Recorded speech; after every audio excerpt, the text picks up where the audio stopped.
11 নম্বরের যে অঙ্কগুলো একটু দেখো, কোশ্চেন দেখো, তোমাদের সামনে বই থাকার কথা।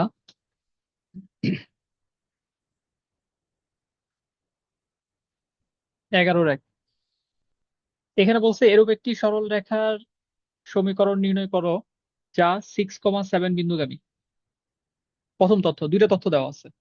তারপর বলছে 3x + 4y = 11। এই যে রেখাটা, এই রেখার সাথে 45 ডিগ্রি কোণ উৎপন্ন করে। তাহলে আমাদের একটা সরল রেখার সমীকরণ নির্ণয় করতে হবে। গিভেন টু ইনফরমেশনস, দুইটা তথ্য আমাদের দেওয়া আছে। একটা হচ্ছে 6,7 বিন্দু দিয়ে যায়, তাহলে এটাকে আমরা বাংলায় সরল ভাবে যদি বলি তাহলে একটা বিন্দুগামী সরল রেখা।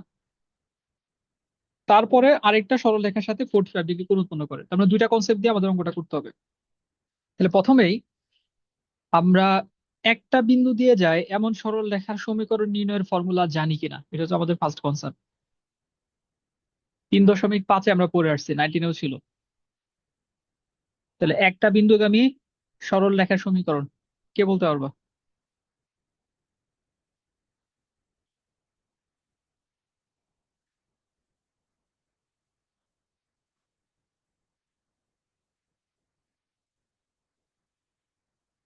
কারো মাথায় আসতেছে না?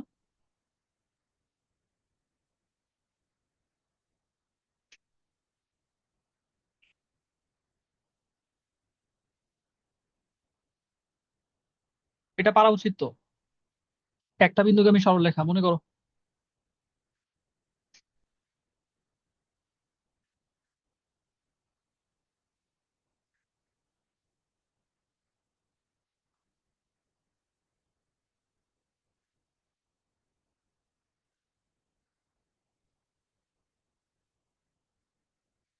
নুসরাত? ভুলে গেছি। আচ্ছা, ওই যে একটা ফর্মুলা ছিল না, y - y1 = m × x - x1, মনে পড়ছে? হ্যাঁ স্যার, মনে পড়ছে। ওই ফর্মুলাটা ব্যবহার করতে হবে। মানে আমাদের যখনই এটা আসবে যে একটা বিন্দুগামী সরলরেখা, এই একটা বিন্দুগামী সরলরেখা বুঝতে পারলে আমরা, বিন্দুটা হচ্ছে এখানে 6,7, তখনই আমরা ওই সমীকরণটা ব্যবহার করবো। তাহলে 6,7, এখানে 6 হচ্ছে আমাদের x1, 7 হচ্ছে আমাদের y1। তাহলে সমীকরণটা হবে, আমরা ঢাল ধরে নিলাম m। তাহলে y - y1 = m × x - x1, এটাকে দিলাম আমরা 1 নং সমীকরণ। এটা আমাদের অ্যান্সার হবে, m এর মানটা আমাদের বের করতে হবে।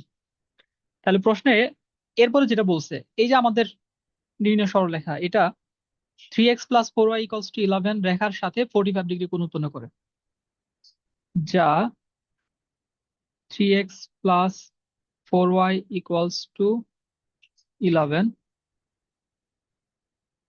রেখার সাথে। আচ্ছা, এটা এইভাবে না লিখে আর একটু সহজভাবে লিখি, যা আবার প্রদত্ত রেখা,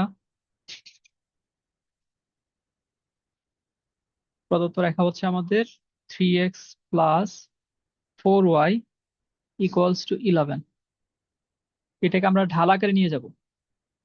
4y = -3x + 11, বা y = -3/4 × x + 11/4।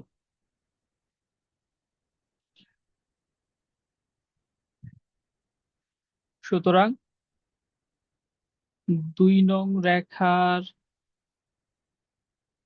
ঢাল = -3/4। এখন প্রশ্ন মতে, প্রশ্ন তোমাকে বলতেছে যে 1 নং রেখা আমরা যেটা নির্ণয় করতে চাচ্ছি, আর 2 নং রেখা যেটা দেওয়া আছে, এই দুইটার মধ্যবর্তী কোণ হচ্ছে 45 ডিগ্রি। এই দুইটার মধ্যবর্তী কোণ 45 ডিগ্রি। তাহলে ওই যে আমরা কোশ্চেন নাম্বার 3 নাম্বার প্রশ্নে, 3 বা 4 নাম্বার প্রশ্নে আমরা, চারে সম্ভবত, দুইটা সরলরেখার মধ্যবর্তী কোণ নির্ণয় করছি। তো এখন এখানে কোণ দেওয়া আছে, ওই ফর্মুলাটা আমরা ব্যবহার করবো। তাহলে ফর্মুলাটা কি ছিল? ফর্মুলাটা ছিল ট্যান থিটা। তাহলে এখানে কি হবে? ট্যান,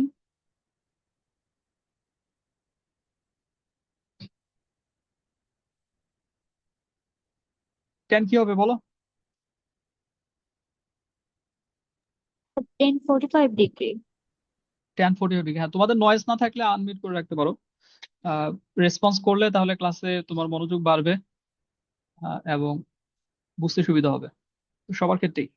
তাহলে tan45 degree equals to plus minus m1। m1 ধরলাম আমরা আমাদের নির্ণয় সরলরেখার ঢাল যেটা, এটাকে, এই যে এটাকে আমরা ধরলাম m1। তাহলে m1 মাইনাস m2 ফর্মুলা যেটা ছিল, m1 minus m2 divided by 1 plus m1 m2।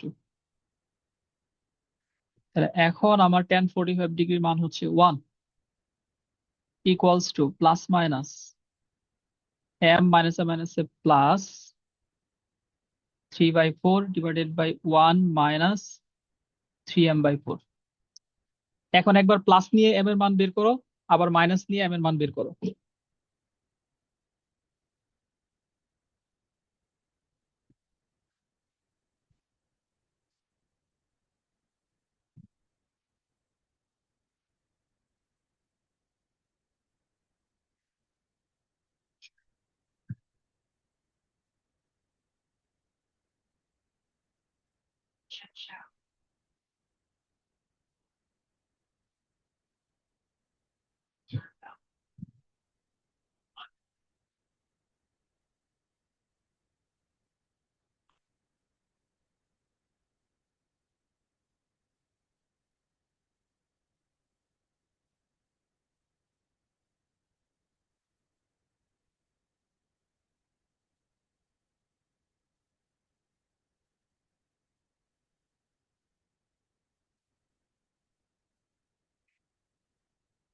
করা হলে জানাও আমাকে। একবার প্লাস কনসিডার করবা m এর একটা মান আসবে, আরেকবার মাইনাস কনসিডার করবা m এর আরেকটা মান আসবে, সেই দুইটা মান এই যে এক নঙ্গে বসাইলে দুইটা অ্যান্সার আমরা পাবো।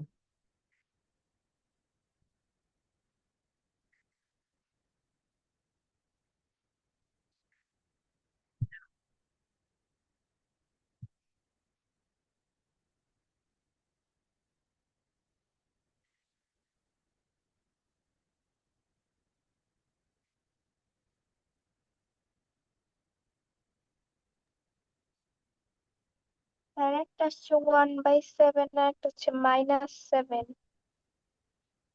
হ্যাঁ, এরকমই আসার কথা। এই দুইটা মান এক নঙ্গে বসাও, যে সুতরাং এক নং থেকে পাই m এর মান বসে আর আর গুণ করে সবাই এক পাশে নিয়ে দেখো অ্যান্সার কি আসে।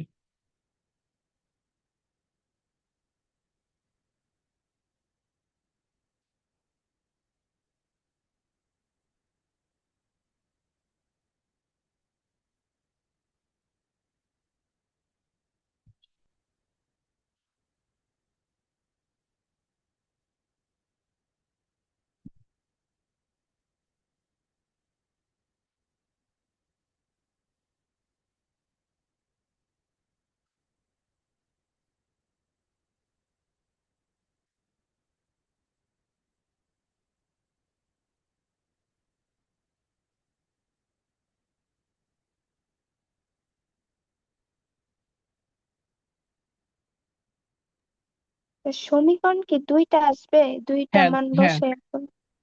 দুইটা অ্যান্সার আসবে। একটা হবে x-7y প্লাস 43 ইকুয়ালস টু 0, আরেকটা হবে 7x plus y minus 49 equals to 0।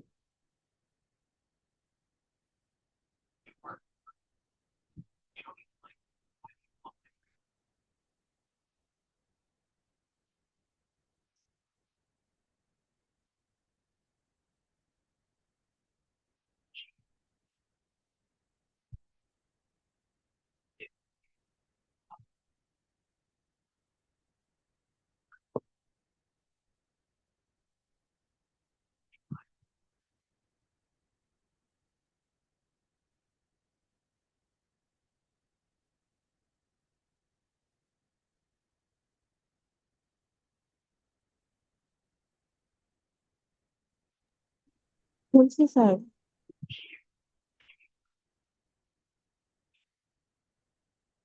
বাকিরা বলো, কারো না হইলে বলো।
সবারই হয়েছে?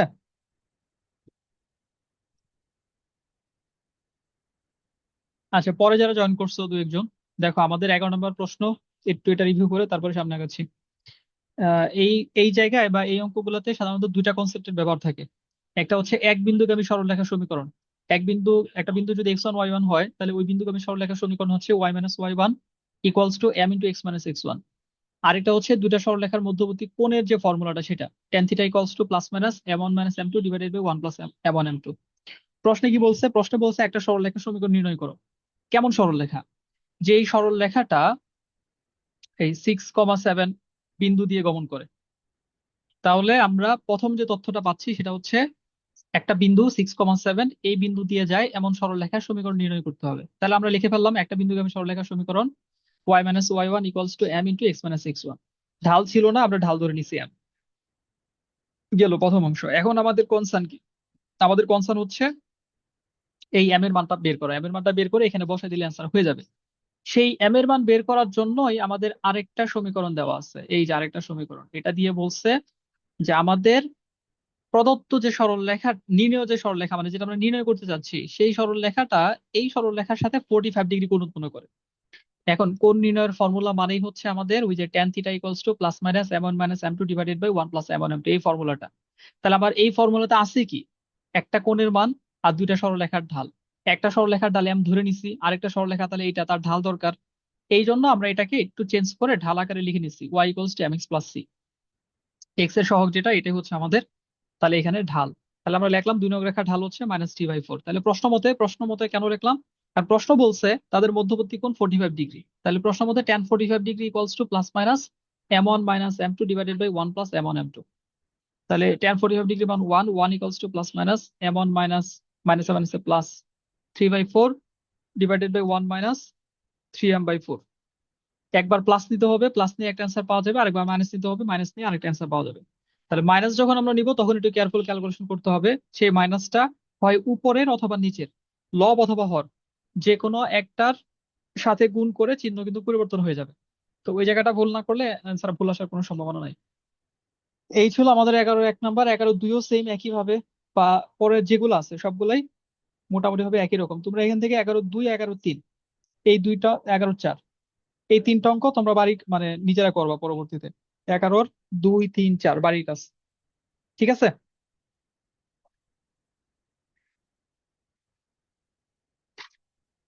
11-2 তো সেম, এখানে শুধু কোণটা চেঞ্জ হবে 60 ডিগ্রি। আর 11-3 কোণকে দেওয়া আছে tan−1/2। এটা দেখে ভয় পাওয়ার কিছু নাই। আমরা যখন এই যে এখানে এসে লিখবো tan 45 ডিগ্রি যেমন লিখছি, ওইরকম এখানে লিখবো আমরা কোণ হচ্ছে tan−1/2। তখন tan tan−1 চলে গিয়ে এখানে শুধু হাফ থাকবে, মানে হাফ ইকুয়ালস টু এই পাশে যা থাকে। তারপরে ক্যালকুলেশন করে আমরা m এর মান পাবো।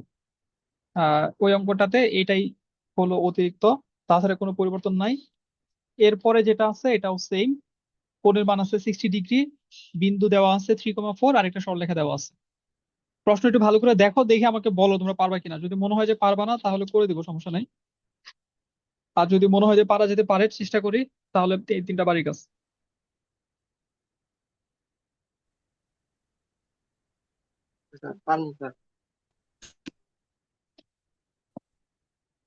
পারবো স্যার। হ্যাঁ, আমরা সামনে আগে। এরপরে এখান থেকে শুধু 12 নম্বর করলে আর করতে হবে না। তারপর আমরা 3.7-এ চলে যাবো, আজকে শেষ করে দিব আমাদের সরলরেখা। 12 নম্বর হচ্ছে সমবিন্দু রেখা সম্পর্কিত।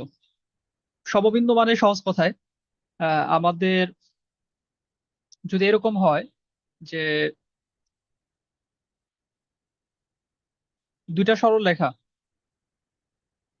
এরকম যদি সেট করে, তাহলে তারা একটা বিন্দু দিয়ে যায়, তখন ওইটাকে আমরা ছেদ বিন্দু বলি। যদি এখানে আরো সরলরেখা যায়, ওই বিন্দু দিয়ে তো যাইতে পারে, অসংখ্য সরলরেখা যাইতে পারে। 3 নম্বর একটা গেল, 4 নম্বর আরেকটা সরলরেখা গেল, 5 নম্বর আরেকটা সরলরেখা গেল, তখন এই বিন্দুটাকে আমরা সমবিন্দু বলি। ছেদ বিন্দু আর সমবিন্দুর মধ্যে এটা হলো একটা ডিফারেন্স। দুইটা হলে আমরা বলি ছেদ বিন্দু, আর দুইয়ের অধিক হলে সমবিন্দু বলা হয়। তাহলে এখন তিনটা সরলরেখার কথা এখানে বলছে। তিনটা সরলরেখা যদি সমবিন্দু হয়, তাহলে এর মান কত? আমি 12-2 করে দেই। 12-1 আর 12-3, এই দুইটা তোমাদের জন্য বাড়ির কাছে থাকবে। তাহলে প্রথমে সরল রেখা তিনটা আমরা আগে লিখে নিই, যে তিনটা সরল রেখা দেওয়া আছে।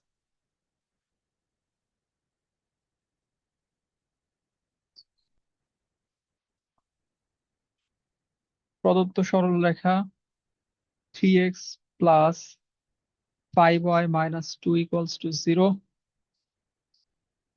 2x plus 3y equals to 0, x plus by plus 1 equals to 0।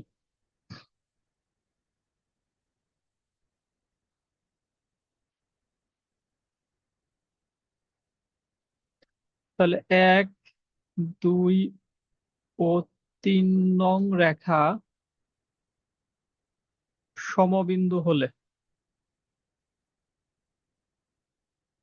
এরা যদি সমবিন্দু হয় তখন কি হবে?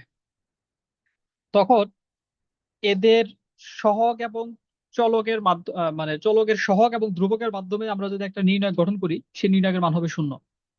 মানে কথাটা খুব সহজ। প্রথম সমীকরণের x এর সহগ 3, y এর সহগ 5, ধ্রুবক হচ্ছে -2। এটা হবে আমাদের প্রথম সারি, আমরা একটা নির্ণয় গঠন করব। তারপর আমরা দ্বিতীয় সমীকরণটা নিব একইভাবে। তাহলে 2, 3, ধ্রুবক নাই, তার মানে 0। তারপরে 3 নম্বর সারিটা, সমীকরণ থেকে 3 নম্বর সারিটা আমরা নিব। x এর সহগ a, y এর সহগ b, আর ধ্রুবক হচ্ছে 1। লক্ষণীয় যেটা, ধ্রুবক এক পাশে নিয়ে আমাদের কনসিডার করতে হবে। যদি আমরা এই 2টাকে রাইট সাইডে কনসিডার করতাম, মানে -2, তখন আমাদের 2 নিতে হইতো। তাহলে বাকি দুইটার ক্ষেত্রে সেম একই নিতে হবে, নাহলে চিহ্ন ভুল হওয়ার একটা চান্স থাকে। এই যে নির্ণয়টা গঠন করলাম শর্ত মতে, এটা হচ্ছে সমবিন্দু হওয়ার কন্ডিশন। কন্ডিশন অনুযায়ী এটা ইকুয়ালস টু 0। এই নিয়মের যত অঙ্ক আছে এর পরে যা চাই ওটা আমরা সাধারণত পেয়ে যাই। যেমন এখন আমাদের এ আর বি এর মধ্যে সম্পর্ক চাইছে, তাহলে এটাকে মান নির্ণয় করা বা এক্সপেন্ড করলে আমরা এ এবং বি এর মধ্যে সম্পর্ক পেয়ে যাব। তাহলে মান নির্ণয় করার ওয়ে যেটা আমরা জানি ওইভাবেই আমরা করব। প্রথম সারির সাপেক্ষে আমরা বিস্তার করব বিস্তার পদ্ধতিতে। তাহলে প্রথমে আমাদের নিতে হবে 3। তাহলে আমরা যদি 3 নেই, 3 বরাবর সারি কলাম বাদ, মনে মনে আমরা বাদ দিয়ে দিব। অর্থাৎ এই সারি এবং এই কলাম বাদ যাবে। তাহলে বাদ গেলে আমাদের থাকবে এই যে এইটা, এইটা, এইটা, এইটা, এই চারটার মান নির্ণয় করতে হবে এখন। তাহলে এখান থেকে আমাদের আসবে 3 ইন্টু 1, 3 মাইনাস 0। তারপরে আমরা নিব 5, এটার অবস্থান কত চিহ্ন মাইনাস। তাহলে -5। এখন ওই যে আগের মতোই এই 5 বরাবর কলাম এবং 5 বরাবর সারি বাদ যাবে।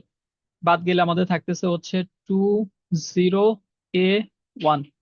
তাহলে এই চারটা থেকে এখন মান নির্ণয় করবো। 2 ইন্টু 1, 2, মাইনাস a ইন্টু 0, 0। এরপরে নেয়ার কথা ছিল আমাদের +2, সেটা আমরা নিব প্লাসে মাইনাসে -2। তাহলে 2 যদি নেই, এই -2 বরাবর সারি কলাম বাদ, 2 into b, 2b, minus 3 into a, 3a, এটা ইকুয়ালস টু 0। এইখানে আমরা যদি এখন গুণ করে দেই, তাহলে 3 3 9, মাইনাস 5 2 10, -4b, মাইনাসে মাইনাসে প্লাস 6a ইকুয়ালস টু 0। তাহলে আমরা এখানে যোগ বিয়োগ করে পাবো -1, -4b plus 6a equals to 0। এটাকে আমরা যদি একটু সাজায় লিখতে চাই, তাহলে 6a minus 4b equals to 1।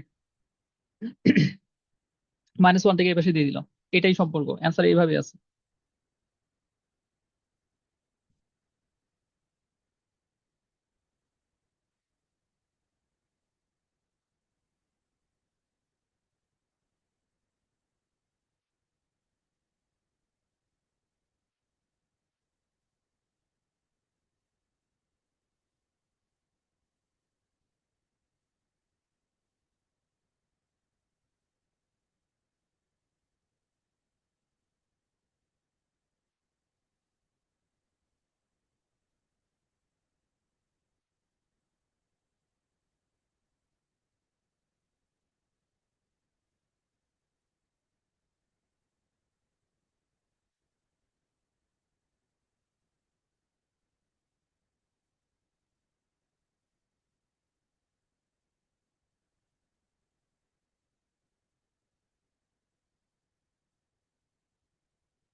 বুঝতে পারছো?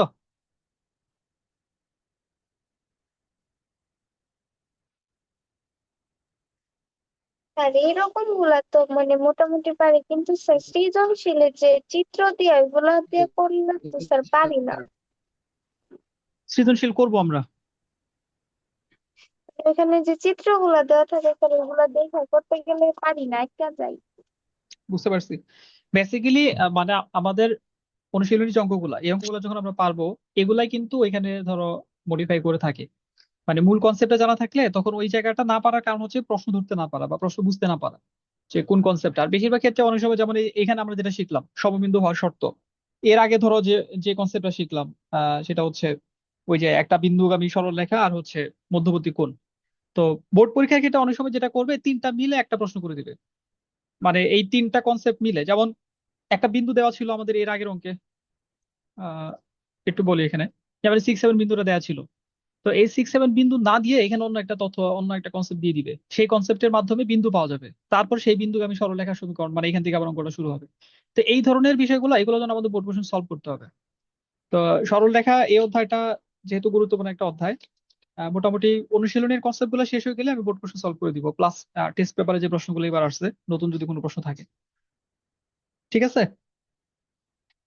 বোর্ড কোশ্চেন সলভ করলে তো এটা মানে সমস্যাটা একবারে সলভ হয়ে যাবে আমি বলবো না, কারণ সৃজনশীল সলভ করা এটা তো আসলে তোমার দক্ষতার একটা বহিঃপ্রকাশ বলা যায় আর কি। যে তুমি কতটা দক্ষ হইছো সেইটা বোঝা যাবে যখন তুমি মানে নতুন প্রশ্নগুলো সলভ করবা। বেশিরভাগ ক্ষেত্রে তো সৃজনশীল প্রশ্নগুলা আহ আগের বছরের থেকে কপি করা থাকে না, নতুনই থাকে। তো ওইটা তোমার স্কিলটার একটা, স্কিলের সাথে সম্পর্কিত।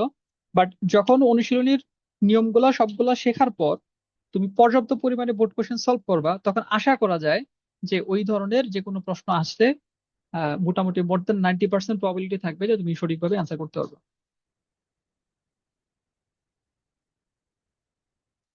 আচ্ছা, এখান থেকে তাহলে 12-র এই যে 1 আর 2, এই দুইটা তোমরা দুইটা করে দিলাম, 1 আর 3 এই দুইটা করবা। তারপর 5 করতে পারো চাইলে।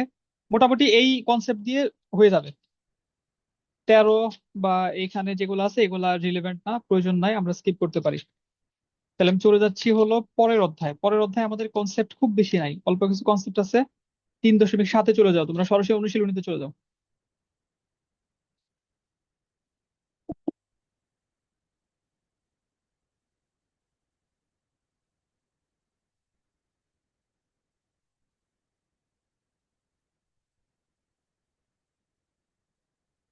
3.7 থেকে এবছর প্রশ্ন থাকতে পারে, সম্ভাবনা অনেক বেশি।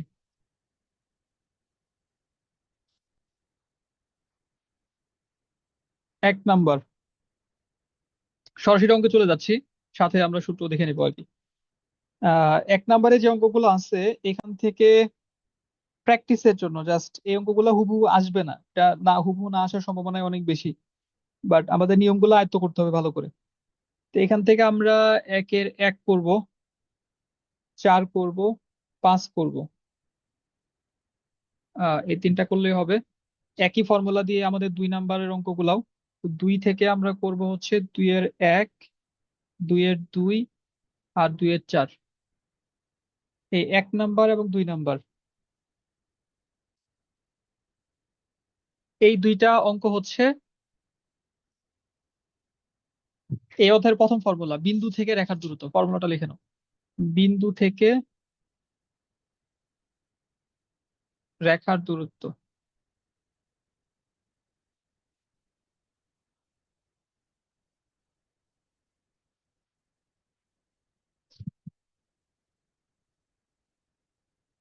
x1 y1 বিন্দু থেকে, এই ফর্মুলাটা অনেক জায়গায় লাগবে, শুধু সরলরেখা না, সরলরেখার বাইরেও বিভিন্ন জায়গায় এই ফর্মুলাটা দরকার হয়।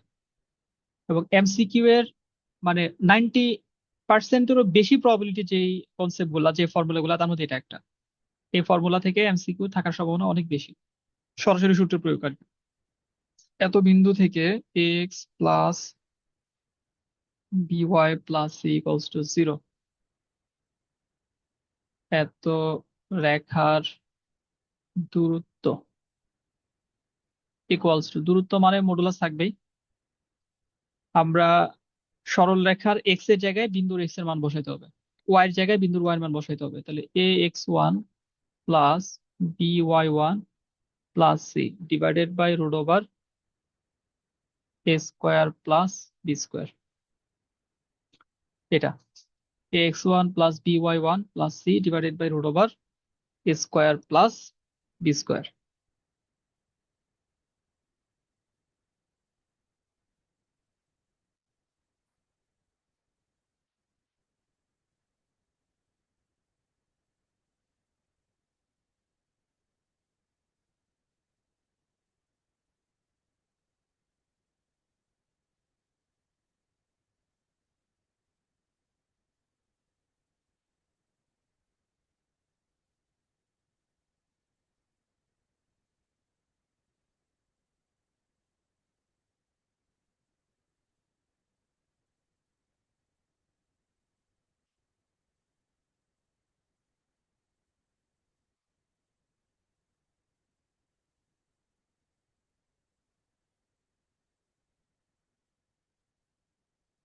লেখা হয়েছে?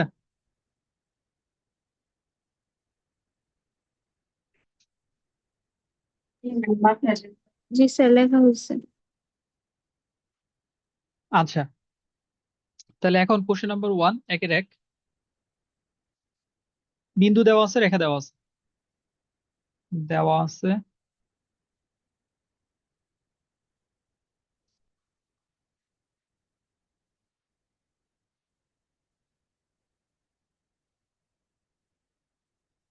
বিন্দুর স্থানাঙ্ক 3, -2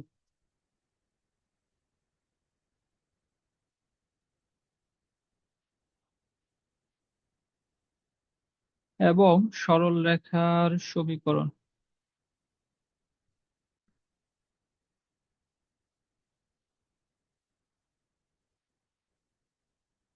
four x minus 3y minus 10 equals to 0।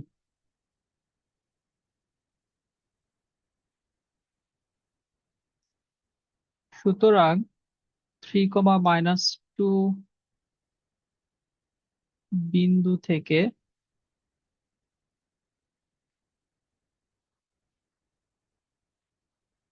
Four x minus 3y minus 10 equals to 0 রেখার দূরত্ব বা 1 নং রেখার দূরত্ব ইকুয়ালস টু, ওই যে ফর্মুলাটা জাস্ট অ্যাপ্লাই করে দাও। এক্স এর জায়গায় বিন্দুর এক্স এর মান 4 × 3 minus 3 × -2 minus 10 divided by root over 4² plus -3 whole square.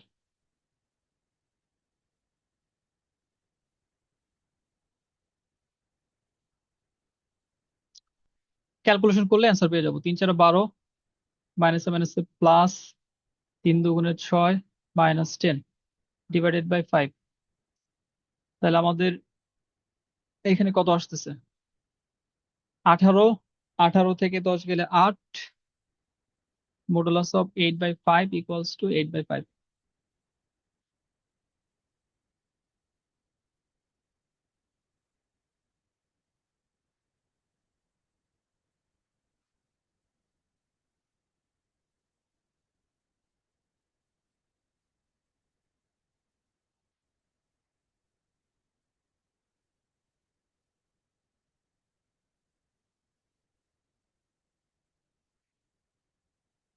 তোমরা এখন 5 নাম্বারটা করো তো। 5 নাম্বার হচ্ছে মূল বিন্দু থেকে দুইটা রেখা দূরত্ব বের করবা এই ফর্মুলা দিয়ে। বের করে ওই দূরত্ব দুটা সমান দেখালেই সি এর মান আসবে।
কোনো ঝামেলা নাই। দূরত্ব নির্ণয়ের ফর্মুলাটা ব্যবহার করো, ব্যবহার করে দুইটা দূরত্ব বের করে সমান দেখায় দেখো সি এর মান কি আসে। সি এর দুইটা মান আসতে পারে, পজিটিভ মানটা নিতে বলছে।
করা হইলে আমাকে জানাও।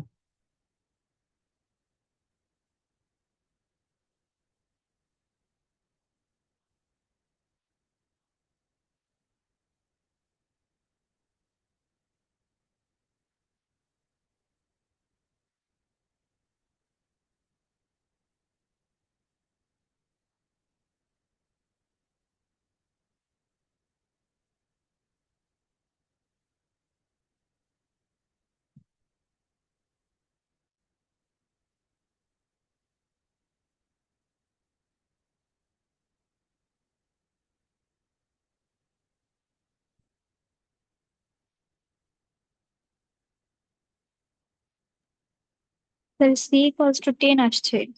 হ্যাঁ, সি ইকুয়ালস টু 10 আসবে।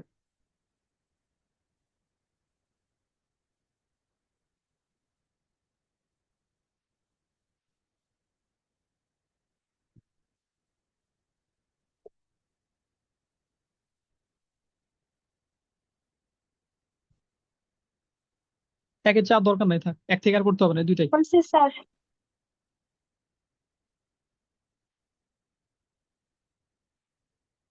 বাকিরা বলো।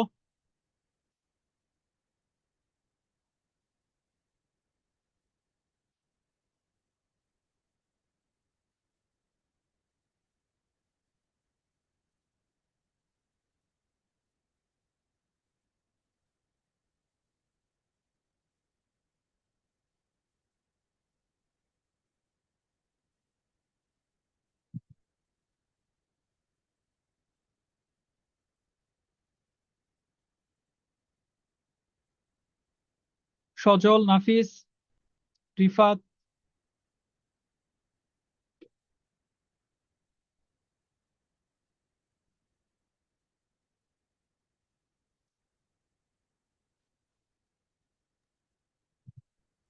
আর হয়েছে?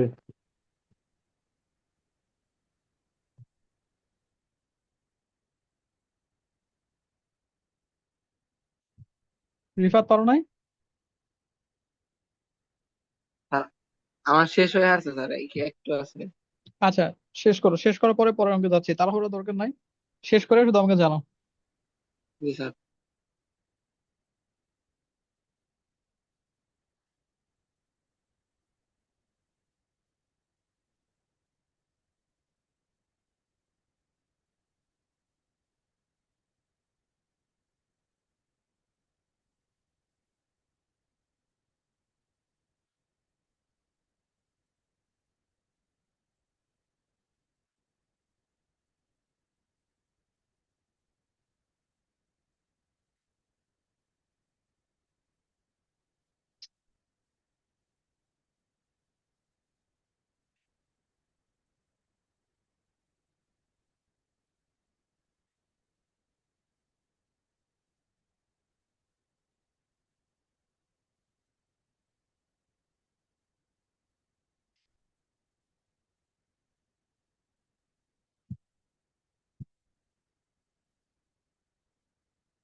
আচ্ছা, এরপর আমরা যাব 2 এর 1 নাম্বার।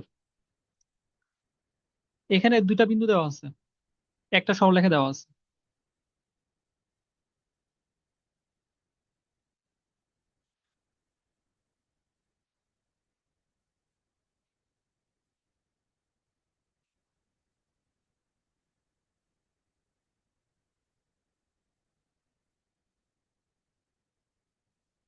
বিন্দু দুইটা হচ্ছে +-√5,0, একটা হচ্ছে √5,0 -√5,0, এবং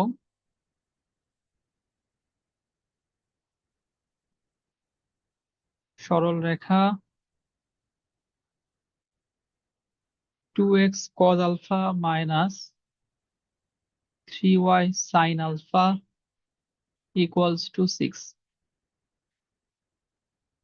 বা 2x cos alpha - 3y sin alpha - 6 = 0। এটাকে দিলাম আমরা 1 নং সমীকরণ। তাহলে আমাদের বলছে প্রমাণ করতে হবে, কি প্রমাণ করতে হবে?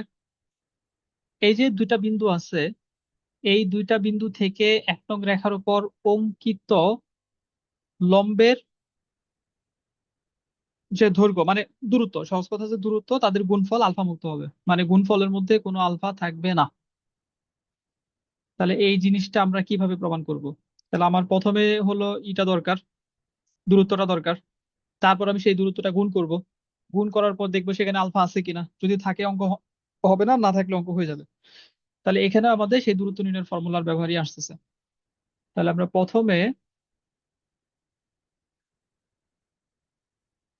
√5,0 এত বিন্দু হতে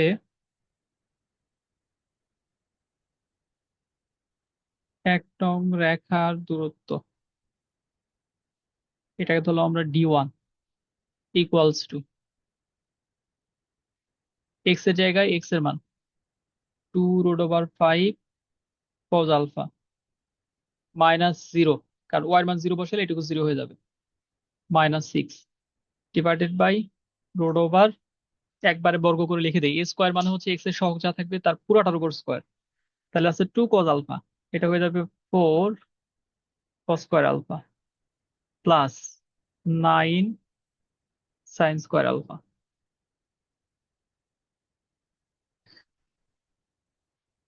একটু যদি এটাকে সরল করে লিখি, 2√5 cos alpha -6 divided by √4 cos square alpha plus 9 sin square alpha। থাক এই পর্যন্তই। এরপরে -√5,0 বিন্দু হতে 1 নং রেখার দূরত্ব D1, এটা দিব তাহলে আমরা D2, =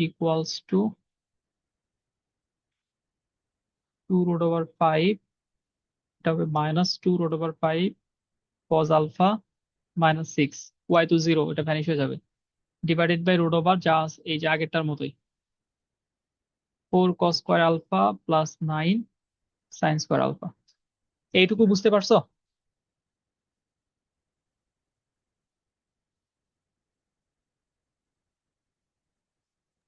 জি স্যার।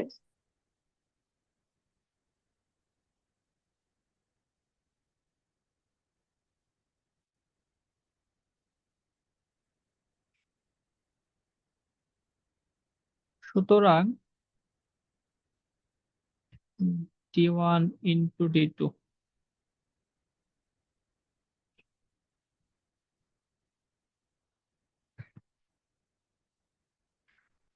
গুণফল আমাদের থিটা মতো দেখাতে বলছে।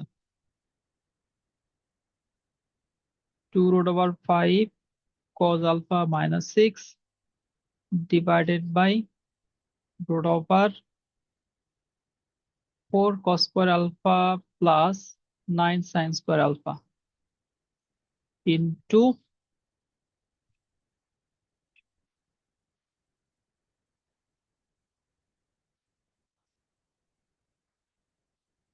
-2 √5 cos alpha -6 divided by √4 cos square alpha plus 9 sin square alpha।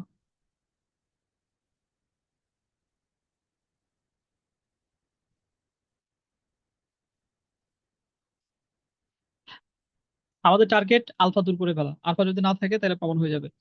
তাহলে আমরা নিচে দেখো একই জিনিস √, তাহলে গুণ করলে ওইটাই আসবে 4 cos square alpha plus 9 sin square alpha। উপরে a plus B into a minus b, কিন্তু এখানে তোমাকে একটু চিন্তা করতে হবে এইভাবে, এটা হচ্ছে এ আর এটা হচ্ছে বি, এটা হচ্ছে এ এটা হচ্ছে বি, কেন? তাহলে তোমার এটা তো চিহ্নটা ফিক্সড, 6 এর চিহ্নটা ফিক্সড মাইনাস, বাট এইটা একটাতে প্লাস আর একটাতে মাইনাস, তাহলে তুমি যদি এটাকে এ চিন্তা করো আর এটাকে বি চিন্তা করো, তাহলে A plus B into A minus B, A square minus B square, তাহলে -6 whole square minus 2 √5 cos alpha whole square, A square minus B square.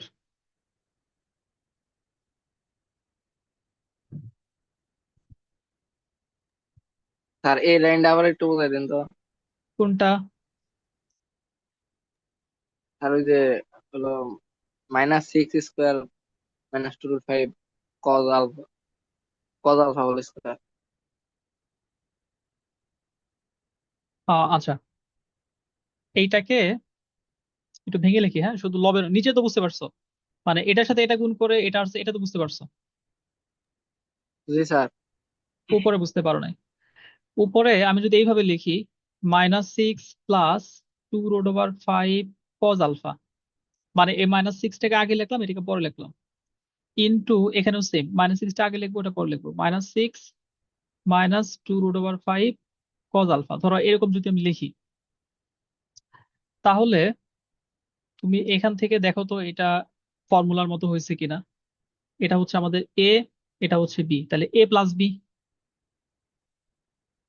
এটা হচ্ছে এ আর এটা হচ্ছে B, A minus B, A plus B into A minus B হয়েছে না?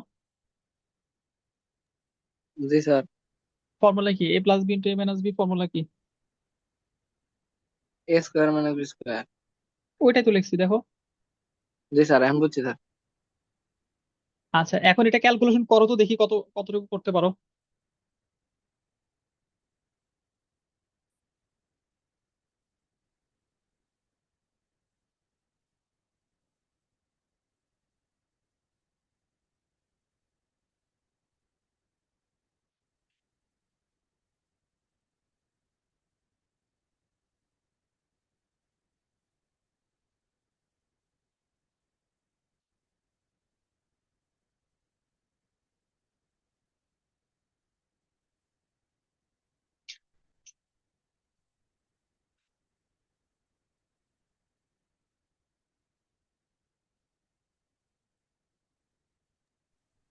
Sir 4 আসে। Alpha না আসলে প্রমাণ হয়ে যাবে আর কি।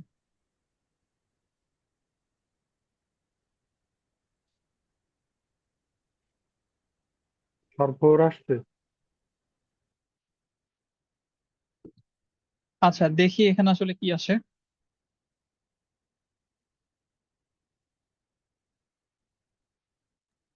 এখানে জি থার্টি স্যার, সিক্স 4 আসছে। ফোর আসছে।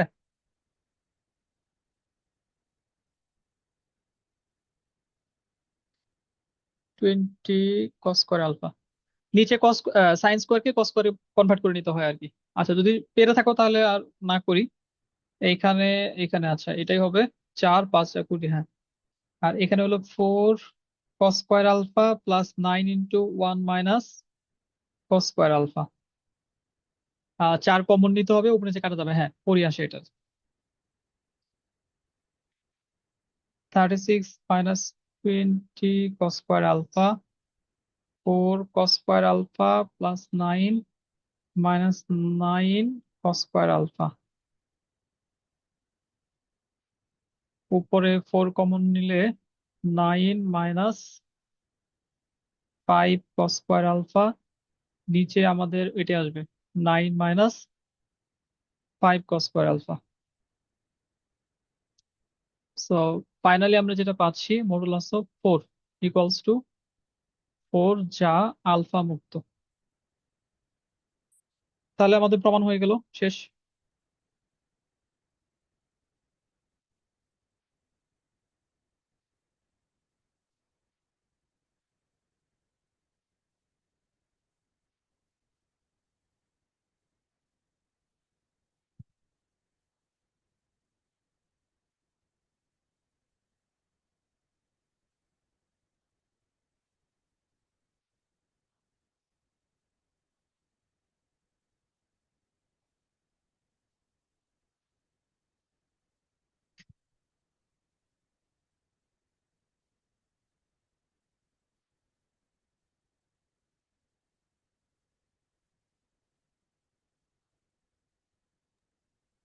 স্যার বলছি স্যার।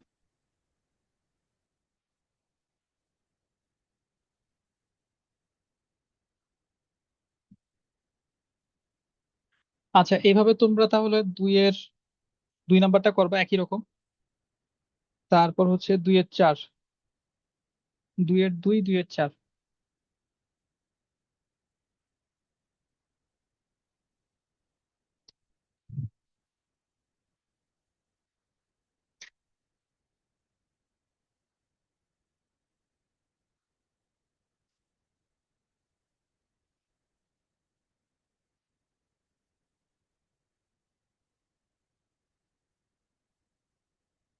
এই পর্যন্ত থাকবে না, আরো দেখাবো বলো তো?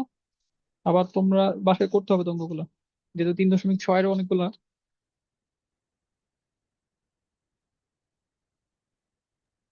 স্যার 3 গায়ে দেন স্যার, 3। হুম হুম, 3-6। এটা আমি ভাবতেছিলাম যে 3টা দেখাই দিলে ভালো হবে। এখানে আসলে অঙ্ক আছে অনেকগুলা। তোমাকে ওই যেটা বলছি আর কি, যে তুমি পার্টিকুলারলি যে অঙ্কগুলো আমাদের কনসেপ্টটা ক্লিয়ার করে দেয় ওই অঙ্কগুলা করে তারপরে বোর্ড কোশ্চেন সলভ করাটা আমাদের মেইন কাজ অ্যাকচুয়ালি আর কি। তো অনুশীলনীর অনেক অঙ্ক আছে, সব অঙ্ক করে আমাদের টাইম কনজিউমিং ব্যাপার যেহেতু প্রয়োজন নাই, আমি প্রয়োজন মনে করতেছি না আর কি। 3 থেকে 3-6 করো, আর হচ্ছে 3-8, এই 2টা অঙ্ক তোমরা করবা। এখান থেকে মোস্ট ফেভারিট অঙ্ক এই 2টাই বলা যায় আর কি। 9 নাম্বারটা বোর্ড পরীক্ষায় আসছে রিসেন্টলি। আচ্ছা, 8 নাম্বার তোমাকে একটা সমীকরণ দেওয়া আছে।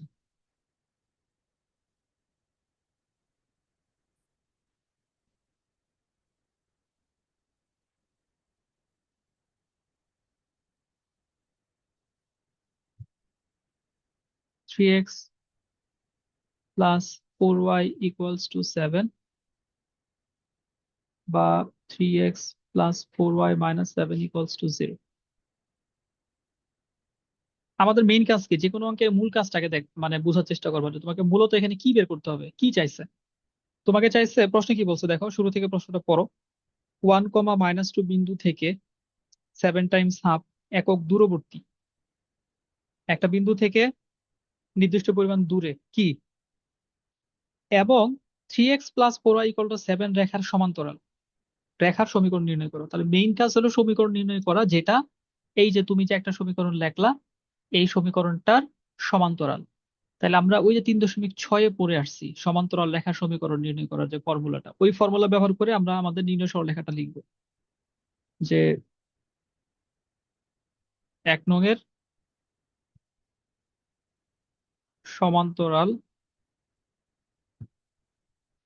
রেখার সমীকরণ।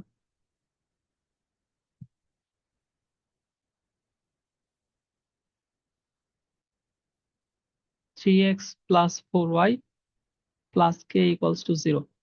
মানে শুধুমাত্র ধ্রুবকের পরিবর্তন হবে, আর কোনো পরিবর্তন হবে না। 3x plus 4y plus K equals to 0। 2 নং দিলাম, এই 2 নংটাই হচ্ছে আমাদের আহ নির্ণয় সমীকরণ, যেটা আমাদের প্রশ্নে চাওয়া হয়েছে। এখন তোমাকে বলছে এই যে কে এর মানটা তোমার দরকার। আমরা 3.6-তে এরকম অঙ্ক করছি, বাট 3.6 আমরা যে অঙ্কগুলো করছি সেই অঙ্কের মধ্যে আমাদের কি ছিল, কে এর মান বের করার জন্য একটা বিন্দু দেওয়া ছিল, বাট এখানে বিন্দু দেওয়া নাই। এখানে দূরত্ব নির্ণয়ের ফর্মুলার মাধ্যমে কে এর মানটা বের করতে হবে। তাহলে প্রশ্ন মতে 1, -2 বিন্দু থেকে নির্ণীয় যে সরলরেখাটা, এই যে এটা 2 নং, এটা দূরত্ব হচ্ছে 7 টাইমস হাফ। প্রশ্ন এটাই বলছে, তাহলে আমরা সরাসরি লিখে দিব প্রশ্ন মতে দূরত্ব নির্ণয়ের ফর্মুলা 1, -2 বিন্দু থেকে, তাহলে 3 × 1 + 4 × -হাফ, সরি -2, তারপর হচ্ছে +k /√3² + 4²। এইটা ইকুয়ালস টু, সমস্ত আকারে আছে এটা 7 টাইমস হাফ, 7 সমস্ত 2-এর 1।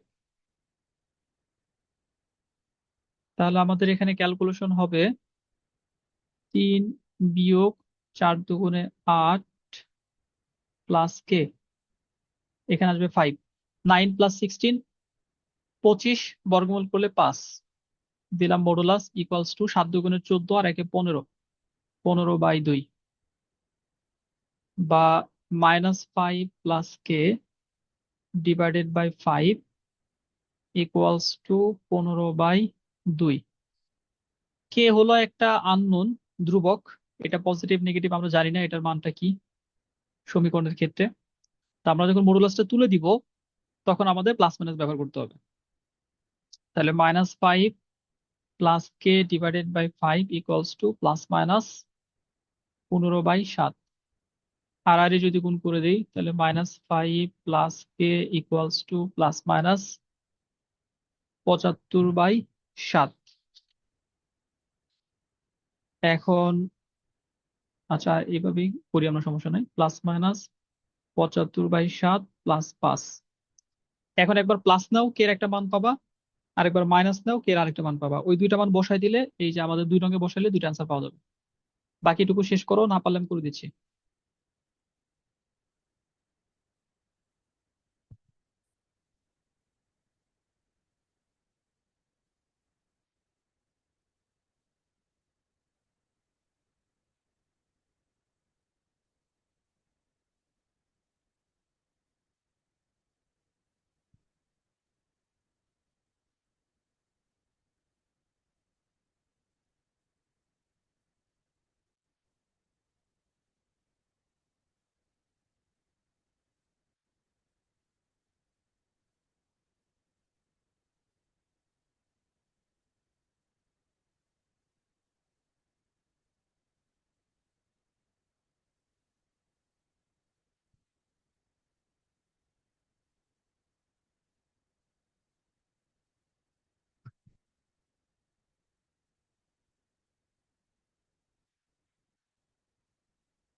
পারতেছো তোমরা? পারা যাচ্ছে?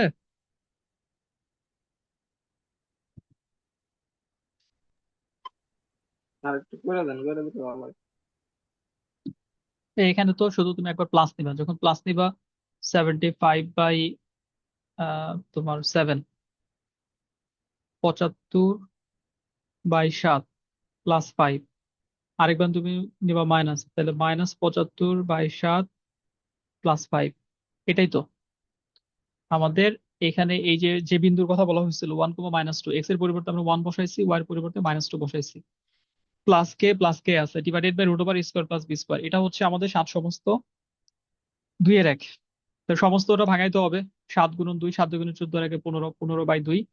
তাহলে এখানে আমাদের -5 প্লাস কে ডিভাইডেড বাই 5, মডুলাসটা তুলে দিলে প্লাস মাইনাস।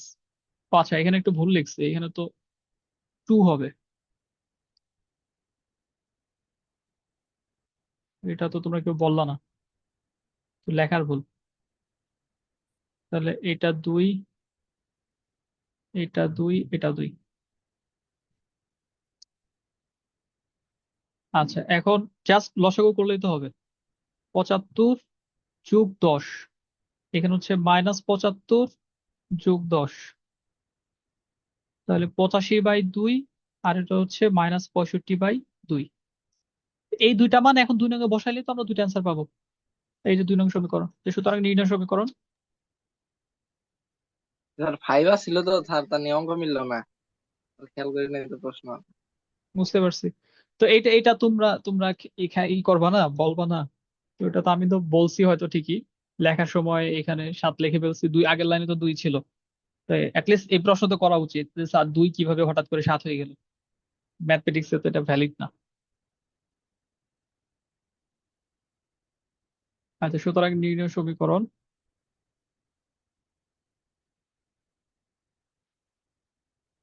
3x + 4y + কে। তাহলে 3x + 4y + 85/2 = 0, 6x + 8y + 85 = 0। এবং তোমরা নিচে নিচে লিখবা 3x + 4y - 65/2 = 0, বা 6x + 8y - 65 = 0। শেষ। হ্যাঁ, এটাই। তোমরা 8 নাম্বারটা করবা, 3 এর 8। ওইটা হলো শুধু লম্বের কথা বলছে, আমরা এখানে যে সমান্তরাল বের করছি ওই জায়গায় লম্ব বলছে, মানে এক্স এবং ওয়াই এর সহগ বিনিময়, ধ্রুবক পরিবর্তন, চিহ্ন পরিবর্তন, 3টা কাজ করে তারপরে ওইখান থেকে ই করতে হবে।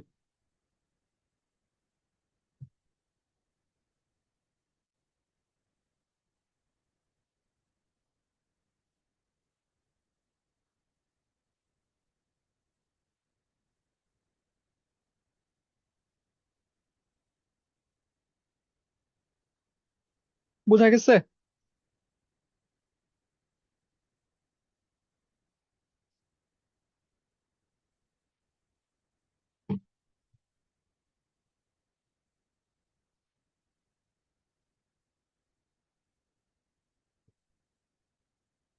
এটা ক্লিয়ার কিনা, এটা বুঝতে পারছো সবাই? জি স্যার। জি স্যার। জি আচ্ছা, স্যার। তাহলে ওই যে 3 এর 8 যেটা আছে এটা ট্রাই করো। তাহলে আমরা নেক্সটে বাকি যে 2টা নিয়ম আছে, 2টা নিয়ম দেখে এরপরে বোর্ড কোশ্চেনে চলে যাব। ঠিক আছে, আজকে থাকি পর্যন্তই। 10:37 বেজে গেছে।